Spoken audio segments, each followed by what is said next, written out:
still pictured there, who started this one 7-10 for 68 yards before the head injury. Lamar Jackson, not his best here. 2 interceptions, 1 deflected, but a low arm angle, that is, and a tipped ball. But I want better production from the former multi-time MVP. Nonetheless, Baltimore back to even 500 at 5-5. All right, back with the fellas. So much to sink our teeth into in this one, but certainly the storyline that stole our attention in the middle of the game was the entry of Shedeur Sanders, seeing his first football. We saw it all in this one. An interception, another one that was dropped, a fumble not recovered by the defense, took a big-time hit in the back from Roquan Smith. Had a couple chances late in this game on game-winning drives. Pat, I'm coming to you first here. How do you look at Shedeur after his first taste of NFL action? You know, it's tough, just because the game plan wasn't built for him. Mm-hmm. The game plan was built for Dillon Gabriel, right? So therefore, this game plan wasn't tailored for his skill set. So I would say he got in there, handled it well. Yeah, he made some mistakes, but this is some film that he's going to be able to go back, watch. Stefanski going to have to do a better job of protecting him, play calling. I would have loved to see some more screens implemented in that ball game, because the Baltimore Ravens just had their ears pent back the entire game, just sending 5, sending 6. So therefore, now you have to force those guys in the back end to make tackles, and Stefanski didn't do a good job of game plan. Adjusting.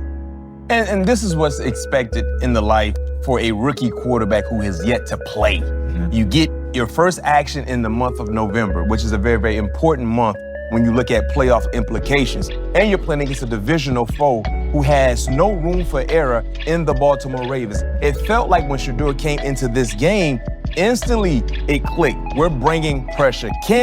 Let's see, can he handle the heat? And when you look at the entire ordeal with their offense, there are a lot of concerns with the Cleveland Browns, especially on the offensive line, and it surfaced for Shedeur Sanders. And to Pat's point, as a play caller, that's where you have to make the adjustments.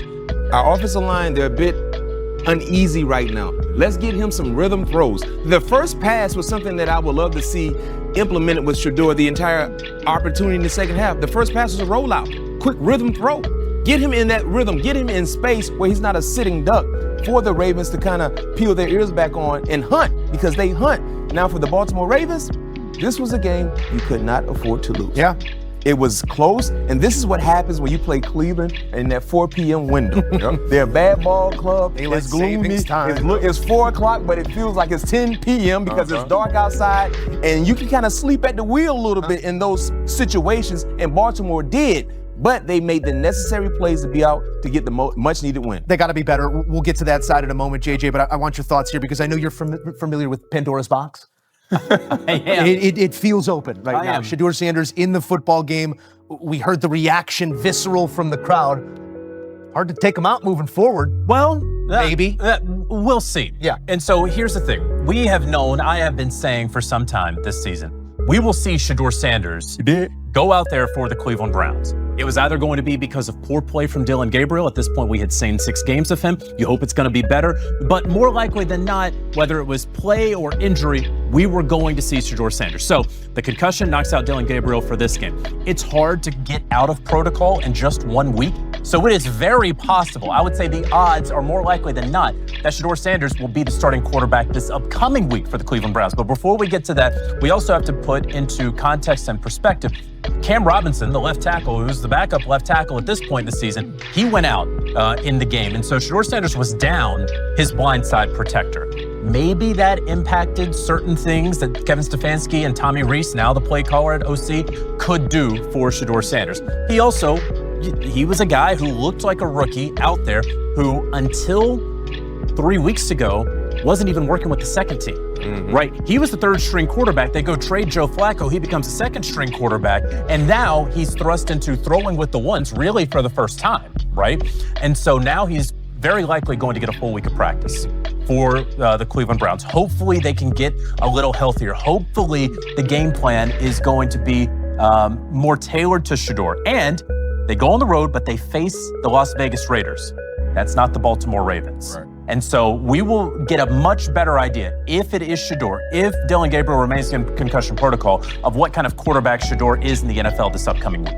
That's what happens when you draft 2 quarterbacks in the same draft. There will always be questions, and now with having seen both, there will continue to be as we look at the side-by-side of their Week 11 performances. Gabriel again exited with a concussion. Shedeur gets his first taste of NFL action.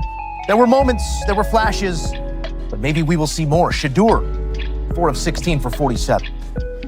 It's all about the response, especially in that division with quarterbacks coming in and out. Brock Purdy back into this game, 3 touchdowns, no interceptions, now 4-1 against the division. But Mac, you're looking at a team that just scored a season-high 41 points. Is that a function of the opponent or getting healthy and starting to fire on all cylinders? More so about the opponent. Now, there were some good right moments in this ball game where they were able to exploit. They connected on all 3 phases, special team-wise, offensively, and defensively, but this was a lot about the opponent. But this is what you're supposed to do. Arizona, they're in a bad spot right now. For San Francisco, finally getting your star quarterback back in the lineup, having him throw 3 touchdowns, seeing George Kittle emerge, that's encouraging. Not to mention what CMC has been doing, and defensively, with all the injuries they had to fight through, this is a unit that's now starting to become more of a scrappier unit, and they're great in terms of tackling. They don't miss a lot of tackles. I love that.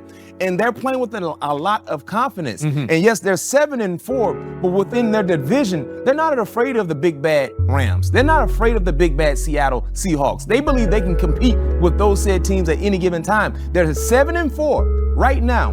You look at the next 3 ball games for the San Francisco 49ers, at home against Carolina, on the road against Cleveland, and then you get Tennessee at home. This is a great 3-game stretch for the San Francisco 49ers to make things extremely interesting in the top of their division in the NFC South, especially NFC West, especially seeing what happened with Seattle and the Rams. Seattle losing 1, and now they're 1 game behind Seattle. Do you see it the same way, Pat? Because I don't want to downplay this performance by Purdy. The numbers don't jump off the page at you, 19-26, 200 yards, but 3 touchdowns, no interceptions, and the timeliness and accuracy of some of those throws made you feel like, yes, QB1 is back, and you should be hopeful because. Yeah, Brock Purdy is back in the lineup. You just see the offense move a little bit more fluently. He knows where the ball needs to go. George Kittle got involved in this ball game. We know what Christian McCaffrey brings to his offense.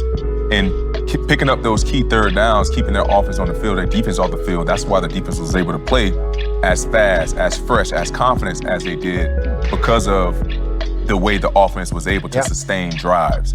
And the Arizona Cardinals, you just can't win ball games like this, turning the ball over 3 times, 16 turnovers, franchise record in this ball game, especially when you're playing up against a good team like the San Francisco 49ers. Last thing on the 49ers, this was a game that they had to win.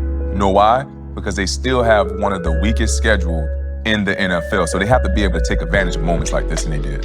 I think it's a great point. And for the Niners, you don't want to take any opponent not so seriously, but you know that you are a better team than the Arizona Cardinals. So take care of your business. As B-Mac likes to say, don't play with your food. That is not what the Niners did today.